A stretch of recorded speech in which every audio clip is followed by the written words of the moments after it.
Hello, नमस्कार, आदाब और सत श्री अकाल। कैसे हो लवलीज? प्लीज बोलो कि खुश हो। प्लीज प्लीज प्लीज कह दो कि खुश हो। और नहीं हो तो खुश रहो। हम बता रहे हैं खुश रहो, वरना आजकल हम बॉक्सिंग सीख रहे हैं और इसका कहीं ना कहीं तो असर दिखेगा। मुस्कुरा दो। कल नहीं आने के लिए सॉरी। हम थोड़ी सी आराम करना चाहते थे, जो हमने कर लिया। और हाँ, थोड़ा था इश्क भी करना चाहते थे, वो भी हमने कर लिया। गलत दिशा में मत जाओ, वैसा कुछ नहीं किया। तो चले आगे बढ़े। कहानी का नाम है तू है तो, यानी माया और आयशा की कहानी, यानी फीलिंग रहते हुए चुप रहने की कहानी, यानी बदमाशियों की कहानी। तो अब आगे बढ़ते हैं। पिछले एपिसोड में हमने देखा था कि आयशा को छोड़ने माया उसके घर जाती है और वहाँ किसी और को नहीं पाकर वो रात वहीं गुजारने का फैसला करती है। और इसके साथ ही बिना कुछ बोले आयशा उसके पास आकर चुपचाप सो जाती। सवेरे जब आयशा की नींद खुलती है तो वो माया को अपने किचन में काम करते देखती है। अब आगे। माया को अपनी रसोई में देखते ही आयशा के होठों पर हंसी की रेखा उभर आई थी। वो हंसी जो उसकी चाहत का प्रमाण था। और इसके साथ ही वो एक बार फिर से सीढ़ियों के ऊपर से झांकते हुए माया को देखती है, जो अपनी ही तल्लीनता में खाना बनाने में व्यस्त थी। आयशा धीरे से अपने कमरे में लौटी, चेहरा धोया, खुद को संवारा और फिर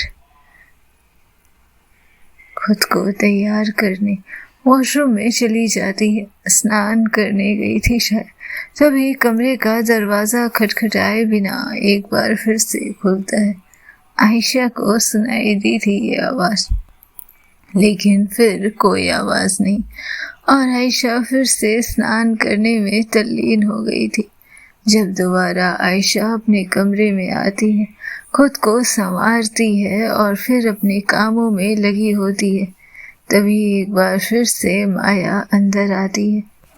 अब स्नान कर चुकी थी, चेहरा साफ और आत्मविश्वास से लबरेज था और शायद खाना भी पूरा बन चुका था। तभी माया की नजर आयशा पर पड़ती है और कमरे पर नजर पड़ते ही वो ठहर जाती है। आयशा अपने बड़े सूटकेस में कपड़े सहेज रही थी। जमीन पर 2 बड़े बैग पहले से भरे पड़े थे।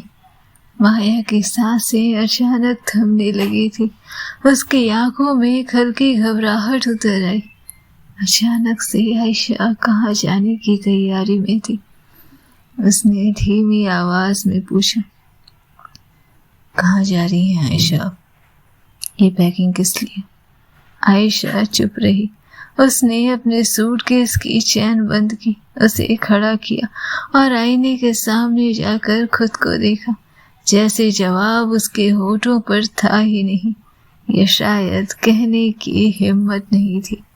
माया वहीं खड़ी रही, एक एक हरकत पर गौर करती रही आयशा के। उसके भीतर जैसे कुछ टूट रहा था, पर चेहरे पर कोई शब्द नहीं उभर रहे थे। आयशा ने दोनों बैग उठाए और एक और बैग उठाकर कांधे पर रखा। धीरे धीरे सीढ़ियों की ओर बढ़ी। उसके कदम ठहरे हुए थे, जैसे हर सीढ़ी पर कुछ छोड़ रही हो। माया सीढ़ियों के पास आकर ठहर गई। उसने देखा आयशा ने बैग नीचे रखा और फिर एक एक सीढ़ियों पर बैग उतारते हुए वो नीचे आने लगी। माया ने मदद के लिए हाथ बढ़ाए थे, पर आयशा ने उसे रोक दिया था। नीचे उतरते ही वो सीधे किचन में गई। उसने वहां 2 बड़े टिफिन उठाए और उसमें वही खाना भरना शुरू किया, जिसे माया ने अभी थोड़ी देर पहले बनाया था। उसने टिफिन बंद किए और टेबल पर रख दिए। उसकी हरकतें शांत थी, बिना हड़बड़ी के, पर उस शांति में एक भारीपन था, जैसे भीतर कहीं तूफान दबा हो। माया नीचे खड़ी सब देख रही थी। उसे समझ नहीं आ रहा था कि आखिर ये लड़की कर क्या रही है और क्यों कर रही है। ये पैकिंग, ये चुप्पी, ये खाना पैक करना, सब कुछ जैसे किसी अनकहे फैसले की ओर इशारा कर रहा था। उस पल घर की हवा भारी हो गई थी। रसोई की महक, टेबल पर रखी टिफिन, सीढ़ियों पर खड़ी माया और अपने काम में उलझी आयशा, ये सब मिलकर एक ऐसा दृश्य रच रहे थे जहाँ शब्दों की जरूरत ही नहीं थी। बस एक खामोशी थी जिसमें दोनों एक दूसरे को समझ भी रही थी और खो भी रही थी। दरवाजे की चौखट पर खड़ी माया ने देखा आयशा भारी बैग को खींचते हुए बाहर ले जा रही थी। उसके चेहरे पर कोई हड़बड़ी नहीं, लेकिन आंखों में अजीब सी ठंडक और थकान। माया का दिल कांप उठा। वो तेजी से बड़ी बैग पकड़ लिए। उसकी आवाज हल्की सी टूटी हुई महसूस हुई थी। मैंने पूछा, कहाँ जा रही हो आयशा? आयशा ने उसकी ओर देखा तक नहीं। बिना शब्दों का इस्तेमाल किए उसने माया के हाथों से बैग फिर अपने कब्जे में ले ली और धीमे भारी कदमों से बाहर चली। माया अभी भी वहीं दहलीज पर ठहर गई थी, जैसे उसके पैरों को जमीन ने जकड़ लिया हो। गाड़ी बाहर खड़ी थी। आयशा ने बैग पिछली सीट पर रखा, फिर पलटी और अंदर आई। इस बार दूसरे बैग को उठाया। माया अब भी वहीं खड़ी, दरवाजे और घर के बीच एक किसी तस्वीर सी उसे निहार रही थी। आयशा ने नजर उठाए बिना धीमी आवाज में कहा, आपको आपके घर नहीं जाना, मुझे अपना घर लॉक करना है। और हाँ, एक टिफिन ले लीजिएगा टेबल से। ये कहते हुए उसकी आवाज में न गर्मी थी न ठंडक, बस एक सीधी रेखा की तरह सपाट। माया ने एक पल को उसे देखा। होठ हिले पर शब्द बाहर नहीं निकले। फिर उसने चुपचाप टेबल से एक टिफिन उठाया, हाथ में पकड़ा और जैसे ही दरवाजे के बाहर कदम रखा, उसकी पीठ से ही बोली, मुझे नहीं लेना, तुम्हें खाना है खा लेना या फिर फेंक देना। वो धीमे कदमों से बाहर निकल गई और आयशा ने उसे जाते देखा और दूसरे टिफिन को भी उठा लिया और सिर्फ ओके के उस संवाद को वहीं पर समाप्त कर दिया था। फिर दोनों टिफिन अपने साथ लिए दरवाजे पर खड़ी होकर टिफिन की रस्सी को गले में लटकाया, चाबी घुमाई, ताले की आवाज गूंजी। उसने दरवाजा बंद किया और इसके साथ ही ताला खटखटा कर चेक किया और फिर पलटी। उसने एक बार अपने घर को देखा, जहां उसकी रातें, उसकी बेचैनियां और उसकी खामोशियां रहा करती थी। उसकी नजर कुछ पल वहीं अटकी रही। कोई शब्द नहीं निकला, बस उसकी पलकों ने उस घर को आखिरी बार पिया, जैसे किसी अलविदा की अनकही रस्म निभाई जा रही है। फिर वो धीरे से गाड़ी टकराई, पिछली सीट पर दोनों टिफिन रखे और जाकर पैसेंजर सीट पर चुपचाप बैठ गई। दरवाजा बंद हुआ और कार के भीतर एक अजीब खामोशी कैद हो गई थी। माया स्टीयरिंग पर बैठी, उसका चेहरा स्थिर था पर आंखों में अनकहा समंदर उमड़ रहा था। उसने इंजन स्टार्ट करने से पहले अजीब से निगाहों से आयशा को देखा, जो अब उसकी कार की पैसेंजर सीट पर बैठी बाहर जाने कौन सी छवि को निहार रही थी। और इसके साथ ही जब कुछ देर तक इंजन स्टार्ट नहीं हुआ तो आयशा ने कहा, बिना इंजन स्टार्ट किए कार आगे नहीं बढ़ती है। और माया ने इंजन स्टार्ट किया। कार ने धीरे से घर को पीछे छोड़ दिया। पीछे की सीट पर टिफिन रखे थे, माया के हाथों का बना खाना, लेकिन आगे की सीट पर दो लोग बैठे थे, दो आत्माएं जिनके बीच इतना कुछ था कि शब्द उनके लिए पर्याप्त नहीं थे। गाड़ी चल पड़ी। सन्नाटे की आवाज इंजन से भी भारी थी। दोनों चुप थे पर दोनों साथ, और शायद इस चुप्पी में वो सच छिपा था जिसे कहने का साहस किसी में नहीं था। रास्ता लंबा था, सड़क पर धूल और हवा का मिला जुला शोर गूंज रहा था। कार आगे बढ़ रही थी और दोनों के बीच वही खामोशी पसरी हुई थी। अचानक आयशा को खांसी उठती है, पहले हल्की और माया ने इग्नोर किया और फिर लगातार। उसके हाथ उसके बैग की तरफ बढ़े। माया ने पीछे पलटकर पानी तलाशने की कोशिश की मगर बोतल वहां नहीं थी। खांसी और तेज हो रही थी और आयशा का चेहरा लाल हो रहा था, सांसें भी अब उलझने लगी थी। माया ने एक झटके में कार को किनारे रोका। चेहरा सख्त हो गया था, आंखों में बेसुमार चिंता और होठों पर गुस्से का तनाव कि आखिर ये लड़की पानी क्यों नहीं रखती अपने साथ। उसने पीछे मुड़कर सीट और डिक्की को देखा पर पानी नहीं मिला। आयशा की खांसी बेकाबू हो रही थी। माया जैसे बिजली सी कार से बाहर निकली, सामने की छोटी दुकान पर दौड़ती हुई पहुंची, बोतल खरीदी, ढक्कन खोलते हुए वापस लौटी और बिना कुछ कहे बोतल आयशा के होठों से लगा दी थी। उसने धीरे धीरे उसके पीठ को सहला रही थी। आयशा ने 2-3 घूंट भरे, सांसें धीरे धीरे सामान्य होने लगी, चेहरे पर राहत का साया उभर आया। लेकिन जैसे ही उसने ऊपर देखा, माया की आंखें उस पर जमी थी, गुस्से और नाराजगी से भरी हुई। कुछ क्षण दोनों की नजरें मिली। उन नजरों में चिंता छिपी थी पर पर्दों में लिपटा हुआ गुस्सा भी। जब खाना पैक किया तो पानी लेना कैसे भूल गई तुम? तुम्हें समझ आता है अगर तुम कुछ। वो कुछ कहने ही वाली थी कि चुप हो गई।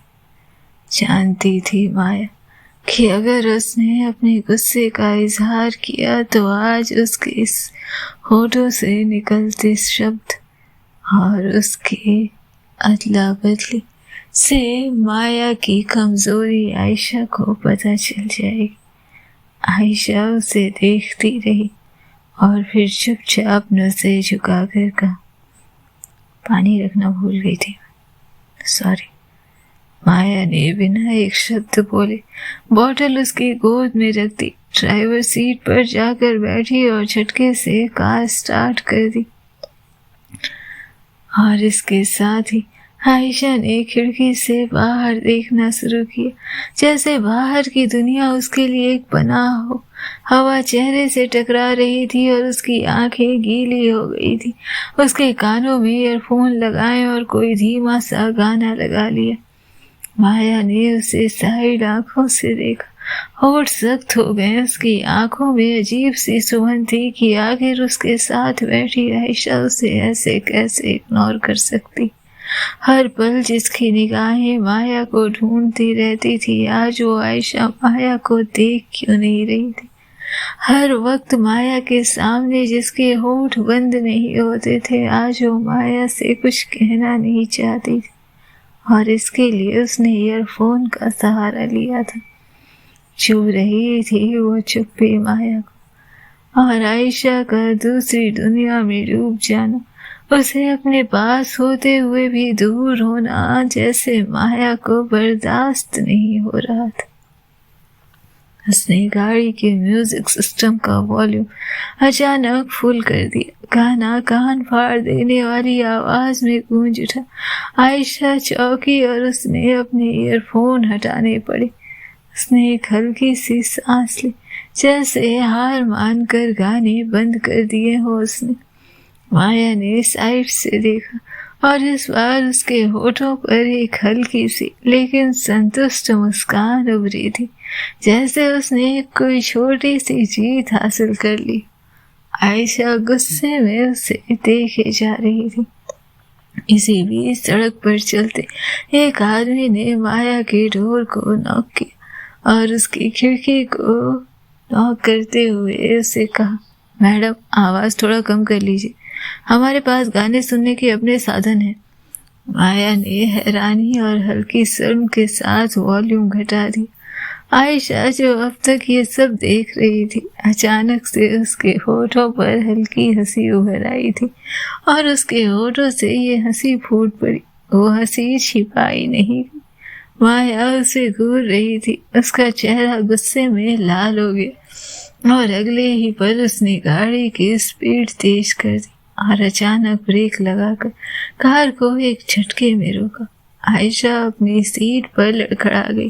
हाथ डैशबोर्ड पर टिकाकर खुद को संभाला था उसने। माया उसके चेहरे को देख रही थी, एक ठंडी लेकिन शरारती मुस्कान के साथ। आयशा ने उसकी तरफ देखा। उसकी आंखों में सवाल था लेकिन होठों पर कोई आवाज नहीं। माया ने फिर से कार स्टार्ट की। इस बार धीरे धीरे ड्राइव करने लगी। बाहर सड़क थी, कार में गानों की गूंज थी और भीतर दोनों की चुप्पियों की गहराई। उस चुप्पी में शिकायतें भी थी, देखभाल भी थी और एक अजीब सी इज्जत कि शब्दों के बिना भी रिश्ता सांस तो ले ही सकता है। कार की रफ्तार धीमी हो चुकी थी। सन्नाटा जैसे दोनों के बीच दीवार बन गया था। माया ने साइड से देखते हुए आखिरकार धीमी आवाज में पूछा, कहाँ जाना है तुम्हें आयशा? आयशा की आंखें अभी भी खिड़की के बाहर।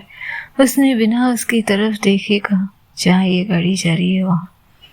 बस इतना कहकर वो चुप हो गई। उसकी आवाज में थकान थी पर अजीब सा आत्मसमर्पण भी। माया ने कोई और सवाल नहीं किया था। उसने गाड़ी को सीधे मोड़ लिया अपने घर की ओर, जैसे उसे मालूम था कि मंजिल वहीं होनी चाहिए।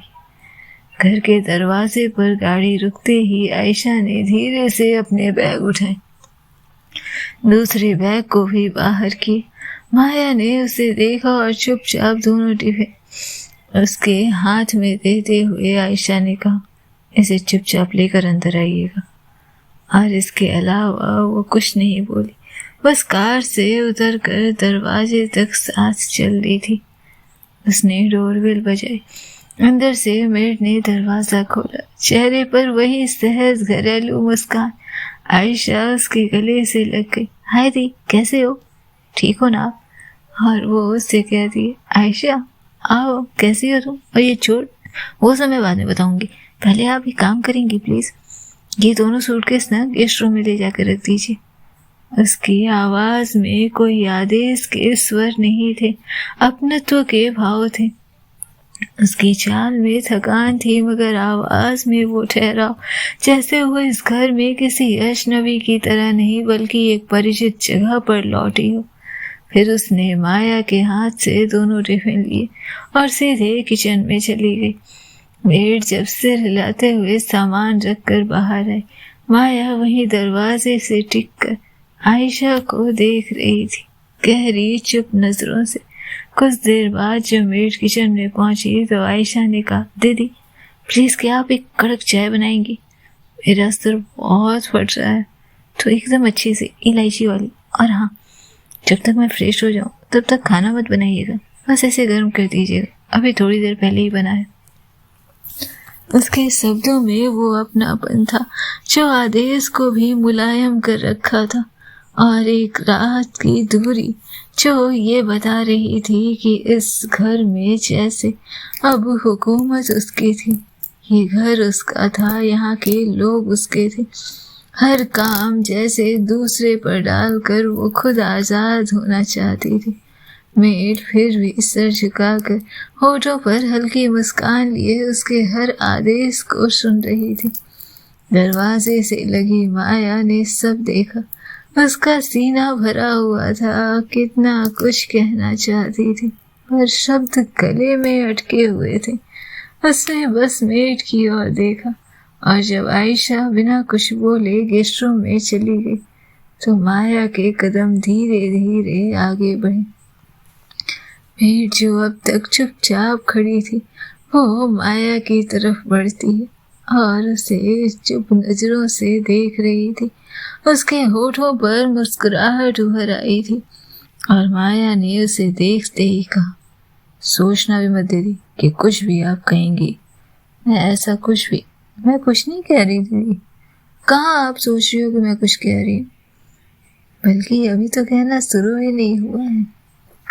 माया उसकी तरफ देखती है जैसे इस तंज को बखूबी जानती हो, और इसके साथ ही वो सीढ़ियों पर चढ़ने लगती है।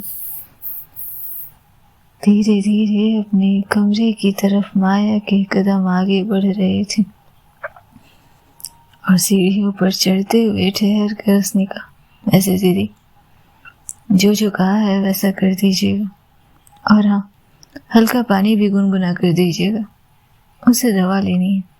वीर ने उसकी तरफ देखकर मुस्कुराते हुए सिर हिला दिया। उसके चेहरे पर जैसे ये भाव थे कि वो सब समझती थी, उन दोनों की चुप्पियों को भी। माया ने उसकी मुस्कान से नजरें चुराई। उसने दूसरी तरफ देखा और सीढ़ियां चढ़ते हुए अपने कमरे की ओर चली गई। उसके कदम भारी थे, हर कदम में जैसे कोई अनकहा बोझ लटका था, और पीछे घर का सन्नाटा, मेड की धीमी फुसफुसाहट, और गेस्ट रूम में बंद दीवारों के पीछे आयशा, जिसके दिल में जाने क्या गूंज रहा था। तीनों एक साथ उसके दिल और उसके दिमाग पर हावी थे। माया चाह कर भी इन बंधनों से खुद को अलग नहीं कर पा रही थी, छुड़ा नहीं पा रही थी, और यही सोचते हुए धीरे धीरे वो अपने कमरे की तरफ बढ़ती है, दरवाजा बंद करती है और उससे लग जाती है। आयशा ने उसके घर में आते ही जो हुकूमत का सैलाब छोड़ा था, जाने की सोचकर माया का दिल प्रफुल्लित था। वो खुश थी, जैसे आयशा की ऐसी हुकूमत को चाहती हूँ, अपने ऊपर भी, अपने घर के ऊपर भी, और शायद अपने जीवन के ऊपर भी। क्या होना था आगे जानने के लिए सुनते रहें नेक्स्ट एपिसोड। तब तक खुश रहें, स्वस्थ रहें, मस्त रहें, बिंदास रहें, और हाँ, मुस्कुराते रहिए।